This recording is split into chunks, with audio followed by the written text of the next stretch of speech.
Subscription کے button کو دبائیے اور ساتھ بیل آئیکن پر کلک کیجیے تاکہ آپ کو تمام ویڈیو فوراً مل سکیں۔ اس ویڈیو پسند آنے کی صورت میں اسے لائک، کمنٹ اور شیئر کرنا مت بھولیں۔ جس دن رضی خاتون کا انتقال ہوا، ملک سالیہ پر رنج و الم کا پہاڑ ٹوٹ پڑا تھا۔ مشفق باپ کی بعد آخری مہربان ہستی بھی دنیا سے رخصت ہو گئی تھی۔ روتے روتے ملک سالیہ کی آنکھیں سوج گئی تھیں۔ تدفین کے بعد جب رات آئی تو ملک سالیہ اپنے مخصوص کمرے میں اداس بیٹھا تھا۔ گمشتگین اس کے پیروں پر سر رکھ کر کچھ دیر تک روتا رہا۔ پھر سلطان ملک سالیہ سے کہنے لگا، سلطان ذیشان، آپ کچھ دیر کے لیے سو جائیں۔ گمشتگین نے انتہائی ہمدردانہ لہجے میں کہا، آنکھ لگ جائے گی تو بڑی حد تک آپ کے ذہن سے اس صدمہ عظیم کا بوجھ اتر جائے گا۔ ہمیں نیند نہیں آتی، سلطان ملک سالیہ نے نہایت غمزدہ لہجے میں کہا۔ بار بار والدہ محترمہ کا چہرہ نظروں کے سامنے ابھر آتا ہے۔ گمشتگین فوراً ہی سلطان ملک سالیہ کے کمرے سے نکل گیا اور پھر تھوڑی دیر بعد واپس آیا تو اس کے ہاتھ میں ایک بلوری جام تھا جو شراب سے لبریز تھا۔ سلطان ذیشان، اسے نوش کر لیجئے، آپ کو ذہنی سکون بھی مل جائے گا اور گہری نیند بھی آ جائے گی۔ یہ تو شراب ہے، ملک سالیہ نے چونک کر کہا، مذہباً بھی حرام ہے اور صحت کے لیے بھی نقصان دہ۔ گمشتگین بڑا شادر اور چرب زبان شخص تھا۔ اس نے قرآن کریم کی ایک آیت کا حوالہ دیتے ہوئے کہا، اگر تم حالت اضطرار کا شکار ہو جاؤ تو مردار بھی کھا سکتے ہو۔ اس وقت آپ پر رنج و الم کا پہاڑ ٹوٹ پڑا ہے۔ اس اذیت و کرب کو دور کرنے کے لیے آپ شراب نہیں پی رہے ہیں بلکہ دوا استعمال کر رہے ہیں۔ جب آپ کی یہ کیفیت زائل ہو جائے تو شراب ترک کر دیجیے گا۔ سلطان ملک سالیہ نے گمشتگین کی بات کو حیرت کے ساتھ سنا۔ فتنہ گر کو اپنی چال کامیاب ہوتی نظر آ رہی تھی۔ لوگ کچھ بھی کہیں مگر حقیقت یہ ہے کہ شراب اور رقص بادشاہوں کی شان ہے۔ اگر کوئی حکمران ان چیزوں کا استعمال نہیں کرتا تو پھر اس میں اور رعایا میں کیا فرق رہ جائے گا؟ دراصل بادشاہ وہی ہے جو شاہانہ روش اختیار کرے تاکہ عوام پر اس کا روب و جلال قائم رہے۔ اس قسم کے مزید دلائل سن کر سلطان ملک سالیہ کا ناپختہ ذہن بھٹک گیا اور وہ اپنے مشیر اعلیٰ کے فریب میں آ گیا۔ پھر اس نے اپنی والدہ کے غم کو بھولنے کے لیے وہ حرام سیال حلق سے اتار لیا جو مزے میں انتہائی تلخ تھا۔ تھوڑی دیر بعد جب سلطان ملک سالیہ بے ہوشی کی حد تک گہری نیند سو گیا تو گمشتگین کے ہونٹوں پر شیطانی مسکراہٹ ابھر آئی۔ وہ ایک شاہین بچے کو زیر دام لانے میں کامیاب ہو گیا تھا۔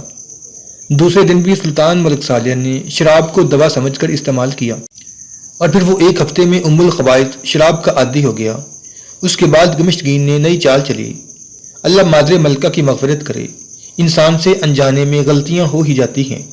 گمشتگین نے سر جھکا کر بڑے عاجزانہ لہجے میں سلطان ملک سالیہ کو مخاطب کرتے ہوئے کہا، مگر بعض غلطیاں ایسی ہوتی ہیں کہ ان کا ازالہ نہیں کیا جا سکتا اور آنے والی نسلوں کو بھی اس کی سزا کاٹنی پڑتی ہے۔ سلطان ملک سالیہ نے چونک کر اپنے مشیر اعلیٰ کی طرف دیکھا، تم کیا کہنا چاہتے ہو؟ گمشتگین، والدہ مرحومہ کی غلطی کا ذکر سن کر سلطان ملک سالیہ کے چہرے پر ناگواری کا رنگ ابھر آیا تھا۔ صلاح الدین ایوبی کچھ بھی ہو جائے مگر اس کی گردن میں سلطان عادل کا توقع غلامی ہمیشہ رہے گا۔ گمشتگین نے بڑی احتیاط سے اپنی بات آگے بڑھائی۔ مادر ملکہ نے اسے داماد ہونے کا شرف بخشا مگر وہ غلام کا غلام ہی رہا اور اس نے اپنی ذات دکھا دی۔ سلطان ملک سالیہ اپنے مشیر اعلیٰ کی بات اب بھی نہیں سمجھا تھا۔ وہ اب بھی حیرت و ناگواری سے گمشتگین کی طرف دیکھ رہا تھا۔ جب مادر ملکہ کی وفات پر دشمنوں کی آنکھیں اشکبار تھیں، اس وقت صلاح الدین ایوبی آپ کو تعزیت کے چند جھوٹے الفاظ تحریر کر رہا تھا۔ آخر گمشتگین کی نفرت بے نقاب ہو گئی اور وہ کھل کر صلاح الدین ایوبی کے خلاف زہر فشانی کرنے لگا۔ کیا وہ ایک دن کے لیے آپ کا غم بانٹنے مصر سے دمشق نہیں آ سکتا تھا؟ یہ کہہ کر گمشتگین نے قصداً اپنی بات ادھوری چھوڑ دی۔ اب سلطان ملک سالیہ کی کیفیت بدل گئی تھی۔ انہوں نے اپنی مجبوری تحریر کر دی تھی۔ وہ اس وقت شام کے محاذ پر دشمنوں سے الجھے ہوئے ہیں۔ اس کی معذرت قبول کی جا سکتی ہے۔ سلطان ملک سالیہ نے صلاح الدین ایوبی کی وکالت کرتے ہوئے کہا، یہ مجبوری نہیں سلطان ذیشان، ایک سیاسی چال ہے، ایک بہانہ ہے۔ گمشتگین نے سلطان ملک سالیہ کو صلاح الدین ایوبی کے خلاف بھڑکاتے ہوئے کہا، صلاح الدین نے مادر ملکہ کے غم میں شریک نہ ہو کر ثابت کر دیا ہے کہ اسے اپنے آقا کے خاندان کے دکھ درد سے کوئی دلچسپی نہیں۔ اب بہت جلد یہ منظر دیکھ لیں گے کہ سیف الدین والی موصل کی طرح صلاح الدین بھی اپنی خود مختاری کا اعلان کر دے گا۔ اگر ایسا نہ ہو تو سلطان ذیشان کو یہ حق حاصل ہوگا کہ وہ اپنے اس غلام کا منہ کالا کر کے پورے شہر میں گشت کرائیں۔ سلطان ملک سالیہ کے چہرے پر شدید فکر و پریشانی کے آثار نظر آنے لگے۔ گمشتگین نے بڑی مکاری کے ساتھ دونوں کے درمیان شک کا بیج بو دیا تھا۔ کچھ دن بعد ہی شمس النساء صلاح الدین ایوبی کے چھوٹے بھائی اور اپنے دیور ملک عادل کے ساتھ مصر سے دمشق پہنچ گئی۔ پہلے وہ ملک صالح کے گلے لگ کر خوب روئی، پھر جب دل کا غبار کچھ ہلکا ہوا تو والدہ کی قبر پر فاتحہ خوانی کے لیے حاضر ہوئی۔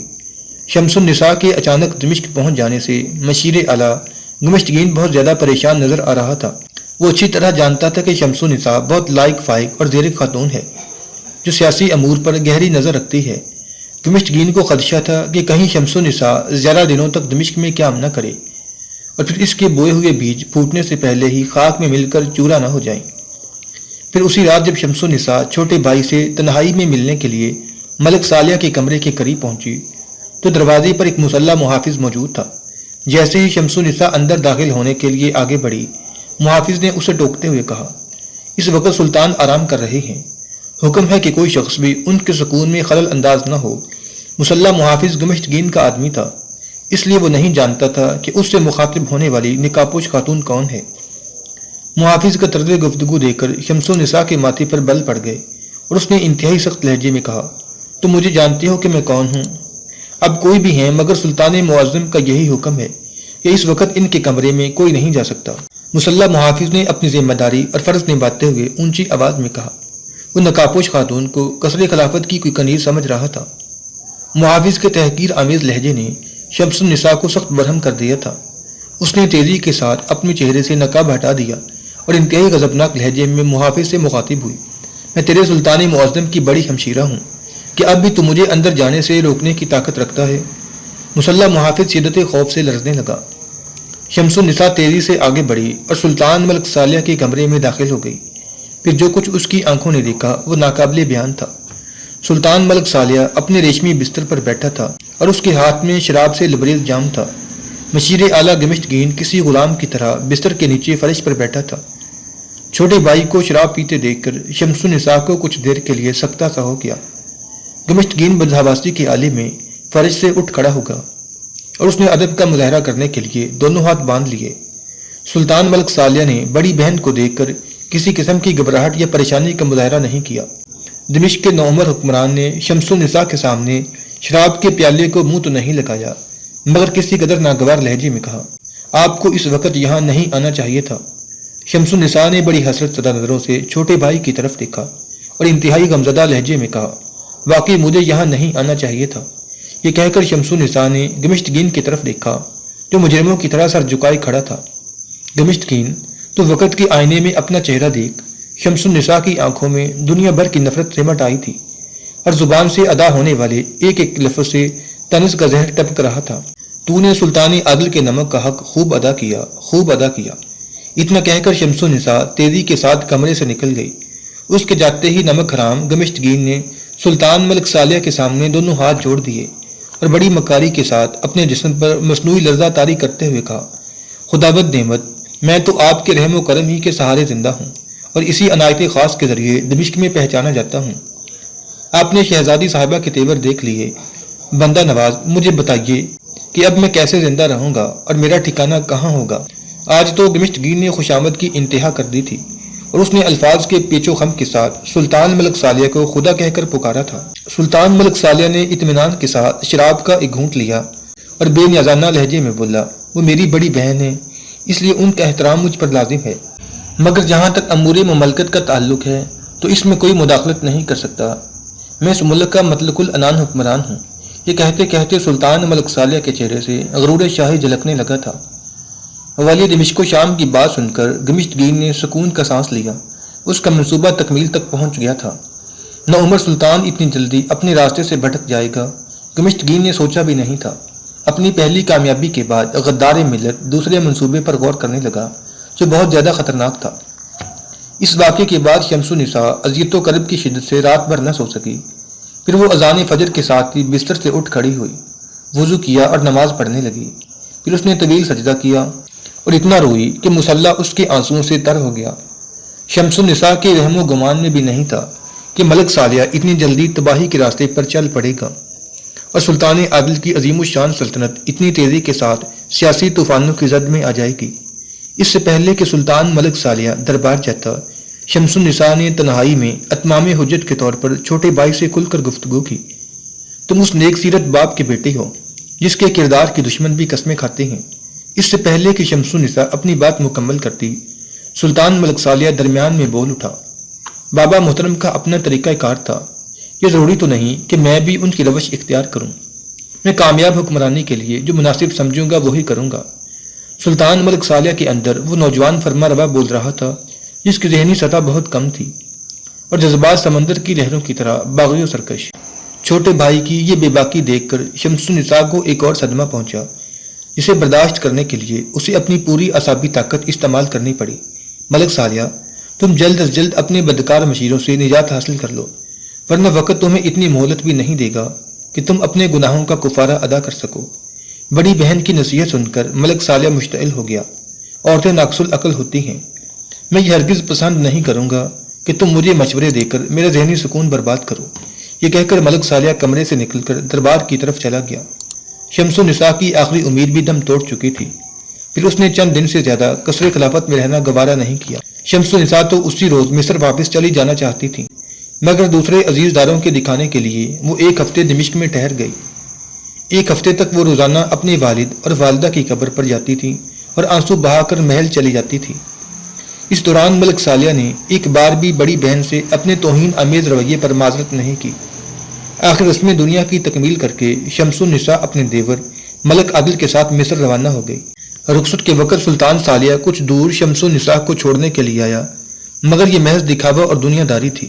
ادھر سلطان نور الدین محمود زنگی کی سلطنت چھوٹے چھوٹے ٹکڑوں میں تقسیم ہو رہی تھی، اور ادھر صلاح الدین ایوبی نے شام کو صلیبیوں کی دراز دستی سے بچانے کے لیے بانیاس پر قبضہ کر لیا تھا۔ عیسائی سالار گرانٹ اور غدار شمس الدین ابن مقدم نے فرار ہو کر شاہ یروشلم اموری کے پاس پناہ حاصل کی تھی۔ اسکندریہ کے بعد یہ دوسری بڑی شکست تھی جس نے اموری کے ہوش و حواس اڑا دیے تھے۔ صلیبی فرما روا نے اسی میں عافیت جانی کہ وہ فی الوقت صلاح الدین ایوبی سے عارضی صلح کر لے اور پھر کسی مناسب موقع پر صلح نامہ چاہ کر کے والی مصر سے اس شکست کا شدید انتقام لے۔ بالاخر اپنے ذہن میں ایک خاص منصوبہ ترتیب دینے کے بعد شاہ اموری نے سالار گرانٹ کو اس بات پر آمادہ کر لیا کہ وہ صلاح الدین سے امن و صلح کی بات چیت شروع کرے۔ جب صلیبی سفیر خیرزگالی اور صلح کا پیغام لے کر بانیاس پہنچا تو صلاح الدین نے اسے قلعے میں ٹھہرایا اور کسی فیصلے تک پہنچنے کے لیے ایک رات کی مہلت مانگی۔ سلطان نور الدین زنگی کی خدمت میں رہ کر بڑی حد تک صلیبیوں کی عیاری اور عہد شکنی سے واقف ہو چکا تھا، اس لیے وہ دلی طور پر سالار گرانٹ سے کسی قیمت پر صلح نہیں کرنا چاہتا تھا، مگر والی موصل کی خود مختاری کے اعلان نے سلطنت نوریہ کی مضبوط ترین عمارت میں گہرے شگاف ڈالنے شروع کر دیے تھے۔ اس واقعے سے صلاح الدین ایوبی ذہنی طور پر بہت پریشان تھا۔ آخر طویل غور و فکر کے بعد اس نے سالار گرانٹ کی طرف صلح کا ہاتھ بڑھا دیا، مگر اس کے ساتھ یہ شرط بھی عائد کر دی کہ غدار شمس الدین ابن مقدم کو اس کے حوالے کر دیا جائے۔ شاہ اموری نے ایک لمحے کی تاخیر کے بغیر صلاح الدین ایوبی کی شرط مان لی۔ پھر جب شمس الدین ابن مقدم کو زنجیریں پہنا کر یروشلم کے محل سے بانیاس کی طرف لے جایا جانے لگا تو وہ دھاڑے مار کر رونے لگا اور اس نے شاہ یروشلم کے آگے ہاتھ جوڑتے ہوئے کہا، مقدس شہنشاہ، میں تو آپ کا سیاسی حلیف ہوں، مجھے آپ اس طرح تنہا نہ چھوڑیں۔ شاہ اموری نے مسکراتے ہوئے کہا، سیاست میں کوئی مستقل حلیف اور حریف نہیں ہوتا، آج کا دشمن کل کا دوست بھی ہو سکتا ہے۔ شاہ یروشلم کے ایک جملے نے صلیبیوں کی عیارانہ فطرت کی عکاسی کر دی تھی۔ شمس الدین ابن مقدم جانتا تھا کہ صلاح الدین ایوبی اسے کبھی معاف نہیں کرے گا۔ موت کو اس قدر نزدیک پا کر اس نے شاہ یروشلم اموری کے پیروں پر سر رکھ دیا اور انتہائی گداگرانہ لہجے میں کہنے لگا، اگر مقدس شہنشاہ مجھے پناہ دے دیں تو میں اپنا مذہب ترک کر کے عیسائیت اختیار کرنے کے لیے تیار ہوں۔ شمس الدین ابن مقدم کی التجا سن کر شاہ اموری بہت زور سے ہنسا اور اس نے ابن مقدم کے سر کو ٹھوکر لگاتے ہوئے کہا، دنیا کے احمق ترین انسان، تیری بات پر کون اعتبار کرے گا؟ جب تو اپنے مذہب کے ساتھ وفادار نہیں ہو سکتا تو پھر عیسائیت تجھے کیسے قبول کر لے گی؟ اگر کل تیری زندگی کو نیا خطرہ لاحق ہوا تو پھر عیسائیت کو چھوڑ کر تو یہودی بن جائے گا۔ شاہ یروشلم اموری شمس الدین ابن مقدم کے ساتھ انتہائی ذلت آمیز اور شفاقانہ سلوک کر رہا تھا، مگر اس کی بے حیائی کا یہ عالم تھا کہ وہ زندگی کی بھیک مانگے جا رہا تھا۔ اس کی یہ حالت دیکھ کر شاہ اموری نے ایک اور سنگین مذاق کرتے ہوئے کہا، چلو ہم لوگ تمہیں عیسائی تسلیم کر لیتے ہیں، مگر عیسائیت کے بھی تو اپنے کچھ تقاضے ہوتے ہیں، وہ تجھ سے زبانی دعوے نہیں عملی ثبوت فراہم کرنے کا مطالبہ کرتی ہے۔ شاہ یروشلم کی بات سن کر ابن مقدم کے زرد چہرے پر امید کی ہلکی سی سرخی دوڑ گئی۔ مقدس شہنشاہ، مجھ سے عیسائی ہونے کا جو بھی ثبوت مانگیں گے میں اس کا بھرپور عملی مظاہرہ کروں گا۔ شمس الدین ابن مقدم کا جواب سن کر شاہ یروشلم اموری نے ایک طویل کہکا لگایا جو کسی طرح رکنے میں نہیں آتا تھا۔ ابن مقدم آنکھیں پھاڑے شدید حیرت و استعجاب کے عالم میں اموری کی طرف دیکھے چلا جا رہا تھا۔ پھر جب شاہ یروشلم کا ہذیانی کہکا ختم ہوا تو اس نے انتہائی سنجیدہ لہجے میں شمس الدین ابن مقدم کو مخاطب کرتے ہوئے کہا، عیسائیت تجھ سے قربانی مانگتی ہے، اگر تو اسلام کے لیے قربان نہیں ہوتا تو پھر صلیب کے نام پر قربان ہو جا۔ یہ کہہ کر شاہ یروشلم نے اپنے سپاہیوں کو اشارہ کیا اور وہ شمس الدین ابن مقدم کو کھینچتے ہوئے کمرے سے باہر لے گئے۔ پھر نئے صلح نامے کے مطابق صلاح الدین ایوبی نے بانیاس کے مقبوضہ علاقے عیسائیوں کو واپس کر دیے اور غدار ابن مقدم اپنے ہمراہ لے کر مصر واپس آ گیا۔ پھر صلاح الدین ایوبی نے شمس الدین ابن مقدم کو اس کی نمک حرامی کی عجیب سزا دی۔ والی مصر نے لوہے کا ایک قد آدم پنجرہ بنوایا اور اس پنجرے میں ابن مقدم کو قید کر دیا۔ قاہرہ کے سب سے بڑے قید خانے سے روزانہ صبح کے وقت ایک گھوڑا گاڑی نکلتی تھی جس کے درمیان میں وہ آہنی پنجرہ رکھا ہوتا تھا۔ پھر وہ یہ گھوڑا گاڑی آہستہ آہستہ چلتی ہوئی قاہرہ کی تنگ گلیوں اور کشادہ راستوں سے گزرتی ہوئی سب سے بڑے چوراہے پر رک جاتی۔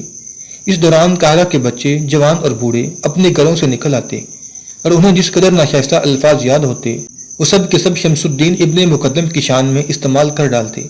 بعض شریر بچے گھوڑا گاڑی پر چڑھ جاتے اور ابن مقدم کے منہ پر اتنا تھوکتے کہ اس کا چہرہ بچوں کے لعاب دم سے تر ہو جاتا۔ قاہرہ کے بہت سے نوجوان سنگباری کر کے ابن مقدم کو لہو لہان کرنا چاہتے تھے، مگر صلاح الدین ایوبی کی طرف سے اس اذیت ناک عمل کی اجازت نہیں تھی۔ یہ ایک ایسی ذلت امیز اور عبرت ناک سزا تھی جسے دیکھ کر وہ لوگ بھی لرز اٹھتے تھے جو عقیدتاً باطنی تھے، یا وہ بدکار لوگ جو خالص اسلامی سلطنت کے خلاف سازش کرنا چاہتے تھے۔ بانیاس کے کھوئے ہوئے علاقے واپس لینے اور ابن مقدم کو اس کے انجام تک پہنچانے کے بعد صلاح الدین ایوبی دمشق کی سیاسی صورتحال کی طرف متوجہ ہوا۔ پھر جب شمس النساء نے دمشقیین کے مذموم ارادے اور اپنے چھوٹے بھائی کے بگڑ جانے کے واقعات شوہر کو سنائے تو اذیت و کرب کی شدت سے صلاح الدین ایوبی کا چہرہ دھواں ہو گیا۔ پھر اس نے بڑی مشکل سے اپنے جذباتی ہیجان پر قابو پایا اور فوری طور پر دمشق جانے کا ارادہ ظاہر کیا۔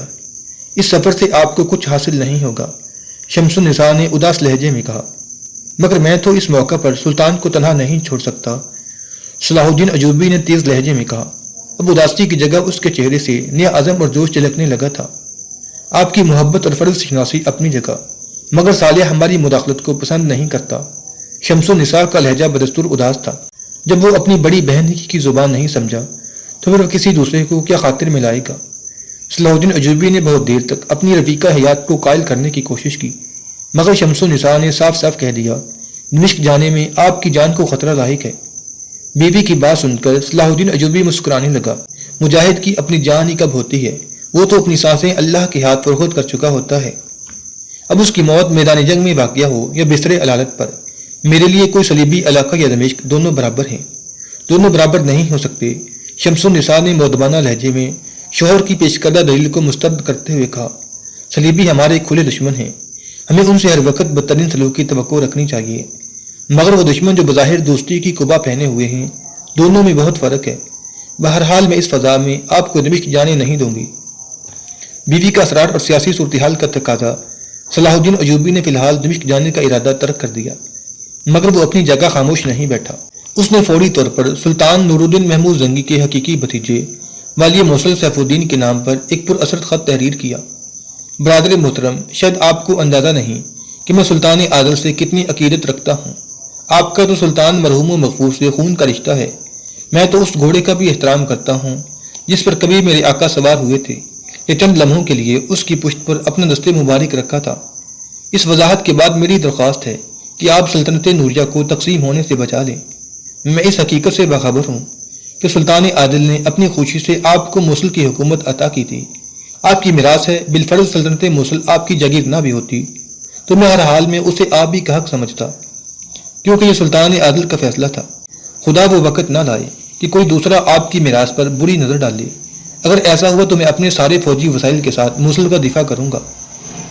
لیکن مجھے ایک شکایت ہے کہ آپ نے دیار جزیرہ پر قبضہ کر کے ایک نہایت بری رسم کی بنیاد ڈال دی ہے۔ میری التجا ہے کہ آپ فوری طور پر دیار جزیرہ سلطان ملک صالح کو واپس کر دیں اور ان سے اپنے اس جذباتی عمل پر معذرت کر لیں۔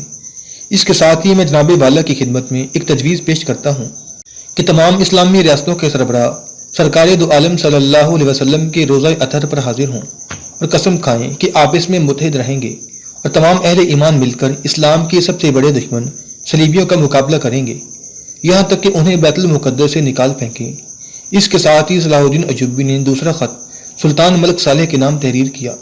میرے آقا زادے، مجھے اس خبر سے شدید صدمہ پہنچا ہے کہ آپ کے چچا زاد بھائی سیف الدین نے سلطان عادل سے بدعہدی کی اور سلطنت نوریہ کے ایک اہم علاقے دیار جزیرہ پر غاصبانہ قبضہ کر لیا۔ اگر اس کی بدنیتی کا یہی عالم رہا تو اس کی حوث اقتدار سے آپ کے دوسرے علاقے بھی محفوظ نہیں رہ سکیں گے۔ اس لیے میری درخواست ہے کہ آپ جرأت مندانہ قدم اٹھائیں اور سیف الدین سے مطالبہ کریں کہ وہ فوری طور پر دیار جزیرہ سے اپنی فوجیں واپس بلا لے۔ اگر سیف الدین آپ کا یہ مطالبہ تسلیم نہیں کرتا تو بلا تاخیر ساری تفصیلات لکھ دیں۔ میرے جانباز سپاہی پابا رکاب ہیں، گھوڑوں کی لگامیں ان کے ہاتھوں میں ہیں اور چہروں کا رخ دمشق کی طرف ہے۔ اپنے اللہ کو حاضر و ناظر جان کر کہتا ہوں کہ میری شمشیر اس وقت تک نیام میں نہیں جائے گی جب تک میں اپنے آقا زادے کو ان کا حق نہیں دلا دوں گا۔ مجھے بڑی بے چینی کے ساتھ آپ کے جواب کا انتظار رہے گا۔ خاندان زنگی کا ادنا خادم صلاح الدین ایوبی۔ والی مصر نے احسان شناسی اور سلطان نور الدین زنگی سے وفاداری کا حق ادا کر دیا تھا، مگر یہ ملت اسلامیہ کی بدنصیبی تھی کہ دونوں طرف سے موصول ہونے والے جوابات نے صلاح الدین ایوبی کو انتہائی رنج و الم میں مبتلا کر دیا تھا۔ موصل کے حکمران سیف الدین نے انتہائی ذلت آمیز لہجے میں صلاح الدین ایوبی کو مخاطب کرتے ہوئے تحریر کیا تھا، اے غلام ابن غلام، تجھے یہ جرت کیوں کر ہوئی کہ تو نے مجھے برادر محترم کہہ کر پکارا؟ میں تیری عیاری اور فتنہ گھری کو خوب سمجھتا ہوں۔ تو مذہب کی آڑ میں جو کھیل کھیلنا چاہتا ہے، میرے جیتے جی تجھے اس میں کامیابی حاصل نہیں ہو سکے گی۔ یاد رکھ کہ سلطنت نوریہ کے ایک گوشے پر میرا پیدائشی حق ہے اور سرزمین مصر جس پر آج کل تو قابض ہے وہ بھی سلطنت نوریہ کی حدود میں شامل ہے۔ صلاح الدین ایوبی کے چہرے پر گہری اداسی چھائی ہوئی تھی۔ اس نے انتہائی دل شگستگی کے عالم میں والی موصل کا خط ایک طرف رکھ دیا اور آسمان کی طرف دیکھتے ہوئے نہایت پرسوز لہجے میں بولا، اے مالک کون و مکان، تو اپنی قدرت کے ہر زاویہ اظہار پر قادر ہے۔ اگر تو نے اپنی رحمت خاص سے ان نادانوں کے دل و دماغ کو نہیں بدلا تو سلطان عادل کی عمر بھر کی کوششوں کا خون ہو جائے گا اور ہم خود غرض و نفس پرست لوگ اس قیمتی خون کو بہت سستے داموں میں غیروں کے ہاتھوں فروخت کر ڈالیں گے۔ کچھ دن بعد ہی دمشق سے سلطان ملک صالح کا جواب بھی آ گیا، جو سیف الدین کے جواب کی طرح تحقیر آمیز بھی تھا اور ہمت شکن بھی۔ اس خط پر مہر تو ملک صالح کی تھی، مگر سارے مندرجات گمشتگین کے تحریر کردہ تھے۔ یہ میرا اور سیف الدین کا خاندانی معاملہ ہے۔ ایک غلام کو یہ حق نہیں پہنچتا کہ وہ دو آقاؤں کے درمیان مداخلت کرے۔ اپنے لیے غلام کا لفظ پڑھ کر صلاح الدین ایوبی کو ملال تو ضرور ہوگا، مگر اس کی یہ کیفیت چند لمحوں میں زائل ہو گئی، کیونکہ وہ خاندان زنگی کی طرف سے یہ تانا سننے کا عادی ہو چکا تھا۔ مگر سلطان ملک صالح کی خط میں جو دوسری بات تحریر کی گئی تھی وہ اپنی معنویت کے اعتبار سے انتہائی فکر انگیز تھی۔ سلطان ملک صالح نے صلاح الدین ایوبی کے خلوص اور دیانتداری کا مذاق اڑاتے ہوئے لکھا تھا، اگر تم اپنے مرحوم آقا کے اتنے ہی وفادار ہو تو اپنی وفا کا ثبوت دینے کے لیے فوری طور پر مصر کی حکومت میرے حوالے کر دو اور خود دمشق آ کر اپنی ساری زندگی میرے ایک درباری کی حیثیت سے گزار دو۔ سلطان ملک صالح کا آخری مطالبہ پڑھ کر صلاح الدین ایوبی کو یہ سمجھنے میں ذرا دیر بھی نہیں لگی تھی کہ اس خط کا محرر کون ہے۔ شمس النساء اسے پہلے ہی بتا چکی تھی کہ نخیز حکمران گمشتگین جیسے عیار انسان کے ہاتھوں کٹ پتلی بن کر شراب کا عادی ہو چکا ہے۔ سلطان ملک صالح کے مشیر اعلیٰ کا پورا نام سعد الدین گمشتگین تھا۔ بظاہر اپنے مذہبی عقیدت کے مطابق وہ ایک مسلمان تھا، مگر حقیقتاً گمشتگین کا کوئی عقیدہ نہیں تھا۔ وہ اپنی مطلب برداری کے لیے کسی بھی مذہب کے ماننے والوں میں شامل ہو سکتا تھا۔ پہلے اس نے 14 سالہ ملک صالح کو کمال ہوشیاری کے ساتھ شراب کا عادی بنایا اور پھر اس کی خلوت میں خوبصورت رقاصانیں داخل کر دیں۔ انجام کار مادر ملکہ رضی خاتون کے انتقال کے چند ماہ بعد ہی سلطان نور الدین محمود زنگی جیسے ولی صفت انسان کا بیٹا ایک اوباش حکمران بن چکا تھا۔ صلاح الدین ایوبی نے والی سیف الدین اور سلطان ملک صالح کے خطوط اپنی شریکی حیات کے سامنے رکھ دیے۔ شمس النساء نے دونوں خط بہت غور سے پڑھے۔ بڑی عجیب اور تکلیف دہ صورتحال تھی۔ ایک خط اس کے اپنے حقیقی چھوٹے بھائی کا تھا اور دوسرا اس کے سگے چچا زاد بھائی کا، اور دونوں خط تقریباً ایک ہی انداز میں اس کے شوہر کے نام تحریر کیے گئے تھے۔ میں نے پہلے ہی آپ کو اس صورتحال سے آگاہ کر دیا تھا کہ یہ معاملات ہماری گرفت سے نکل چکے ہیں۔ مجھے اس بات پر شدید ندامت ہے کہ میرے دونوں بھائیوں نے آپ کے لیے انتہائی نازیبا کلمات استعمال کیے۔ شمس النساء کا لہجہ بہت اداس اور شکستہ تھا۔ مجھے تمہاری پرخلوص رفاقت حاصل ہے، اس لیے میں کسی تہمت یا تانہ زنی کی پرواہ نہیں کرتا۔ صلاح الدین ایوبی نے بیوی کی دلجوئی کرتے ہوئے کہا، مگر تمہارا یہ خیال درست نہیں کہ معاملات ہماری گرفت سے نکل چکے ہیں۔ ہاں، اگر ہم نے کچھ دن اور غفلت و کوتاہی برتی تو معاملات کے ساتھ وقت بھی ہمارے ہاتھ سے نکل جائے گا، اور گزرے ہوئے وقت کو حق تعالیٰ کے سوا دنیا کی تمام طاقتیں مل کر بھی واپس نہیں لا سکتی۔ میرا خیال ہے کہ اس سلسلے میں خط و کتابت اور سفارت کارآمد ثابت نہیں ہو سکتی، اس لیے میں دمشق جانے کا فیصلہ کر چکا ہوں۔ شوہر کی بات سن کر شمس النساء بدحواس ہو گئی اور وحشت زدہ انداز میں بولی، میں قسم دیتی ہوں کہ آپ دمشق نہیں جائیں گے۔ میں آپ کو حکم دیتا ہوں کہ اپنی قسم واپس لیں اور اس کا کفارہ ادا کریں۔ شادی کے بعد صلاح الدین ایوبی نے پہلی بار بیوی سے بات کرتے ہوئے اتنا سخت لہجہ اختیار کیا تھا، مجھے یہ قبول ہے کہ آپ بیوی کا لباس پہن لیں، مگر یہ گوارا نہیں کہ سلطنت نوریہ کے ٹکڑے ٹکڑے ہو جائیں اور سفید فام درندے بے شمار مسلم دوشیزاؤں کو اپنی کنیزیں بنا لیں۔ پھر اسی دن صلاح الدین ایوبی نے اپنے سالاروں اور امیروں کا خفیہ اجلاس طلب کیا۔ شوہر کے حکم پر شمس النساء بھی نقاب پہن کر اس اجلاس میں شریک ہوئی۔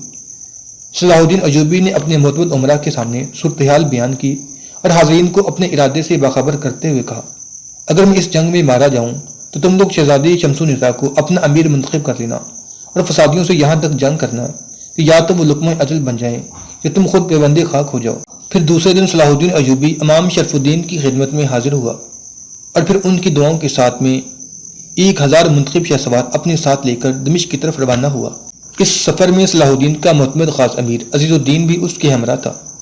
مکار دمشقین نے سلطان ملک صالح سے خط و تحریر کرا دیا تھا، مگر وہ صلاح الدین ایوبی سے ہر وقت خوفزدہ رہتا تھا کہ کب وہ کسی آفت ناگہانی کی طرح دمشق پر نازل ہو جائے، اس لیے حفظ ماتقدم کے طور پر سلطان ملک صالح کو لے کر حلب چلا گیا۔ یہاں دمشقین کی ہم خیال فتنہ گروں کی تعداد بہت زیادہ تھی، اسی باعث وہ حلب کو اپنے لیے محفوظ ترین علاقہ سمجھتا تھا۔